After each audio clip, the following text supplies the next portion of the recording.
After cutting a patch, pruning is the last step before planting and is an essential part of ongoing maintenance. Pruning every tree in a stand is not efficient. Like all restoration work, it is better to target our efforts. We want to ensure that we prune those that will benefit most from our attention.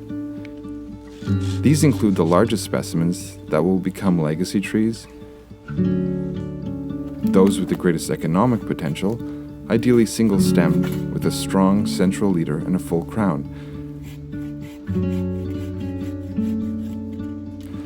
and those of ecological value. For example, this red maple naturally regenerating on the edge of a white pine plantation. Having selected a tree, what should we prune? It is important to remove dead branches. Because many of the trees we are working with started out in full sunlight, their lower limbs tend to be substantial. Remember, trees that start in partial shade with limited light produce limbs that stay small, die quickly, and self-prune easily. Lots of light supports the development of large lateral limbs. Left on its own, it would take a tree like this decades to self-prune these branches, which is a problem because dead branches are a highway for pathogens and rot to enter a tree, and will become knots in lumber, reducing their economic value. Lower limbs are pruned using a handsaw.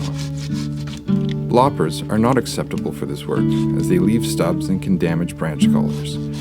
For a complete guide to pruning, watch our How to Prune video in this series. As the whorls of branches get higher, switch to a pole saw. New saws are light, sharp, and can extend as high as 12 meters, making it possible to reach almost all problematic branches from the ground. Dealing with issues in the crown is not safe or feasible without climbing gear. However, if you have hired forestry technicians who can climb, it is worth considering putting some time and effort into a handful of legacy trees that will benefit from a top to bottom prune. It can extend their life considerably. Smaller trees should also be given attention. Often they have multiple leaders, as a result of snowshoe hairbrows. Pick the strongest leaders and slow the competing branches by pruning back to a lower bud, ideally pointing outward. Finally, if there are deciduous trees with multiple stems, reduce these to 1 or 2. The trees that are pruned will become the bones of the stand. They will live longer, grow taller, and help push the canopy higher, a process that will hopefully continue for generations.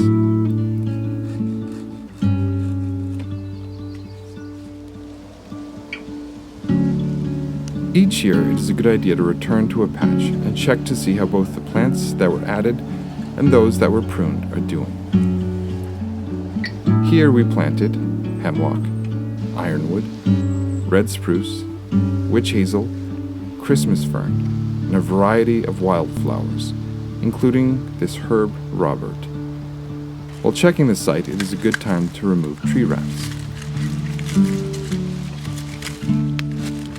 Prune lower limbs, and deal with dead branches.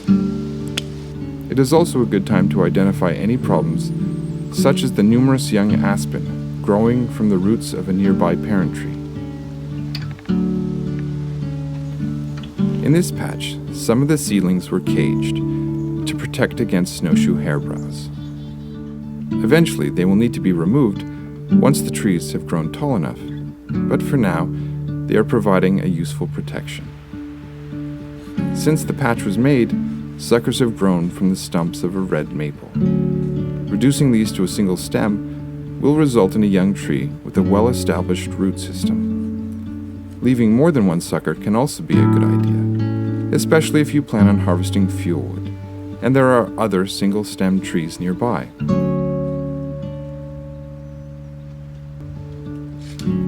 Finally, removing a few branches from the trees that were initially pruned and released continues the process of growing healthy trees.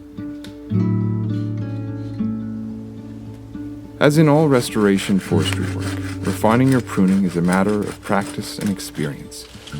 Buying a good pair of shears and a pruning saw and learning to properly prune is one of the best investments you can make in the health of your forest.